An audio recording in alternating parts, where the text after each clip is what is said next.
Search करें अवामी news. मुल्क भर की ताज़ा तरीन खबरों से बाखबर रहने के लिए सब्सक्राइब करें हमारे चैनल को और बेल आइकन ज़रूर दबाएं।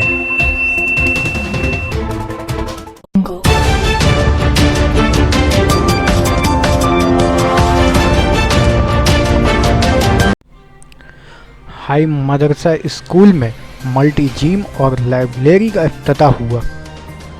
नॉर्थ बंगाल तरक्की वजीर राविंदर नाथ घोष ने सोमवार के दिन पानीशाला ढाई हाट हाई मदरसा स्कूल में मल्टी जिम और लाइब्रेरी हॉल का इफ्तिताह किया, जहां इस मौके पर वजीर मौसूफ के अलावा वजीर मेहमान भी मौजूद थे। मदरसा स्कूल के हेड मास्टर के मुताबिक बच्चों को पढ़ाई के साथ जिस्मानी फिटनेस के लिए मदरसा स्कूल में इसका इंतज़ाम किया गया है।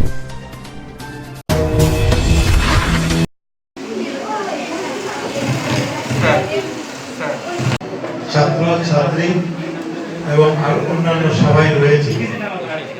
আমার মনে আছে এই বিদ্যালয়টা ছিল মাধ্যমিক, তো না আমি যখন এসেছি 2011 সালে এসেছি আমি, তো একটা স্পোর্টসের অনুষ্ঠানে এসেছি।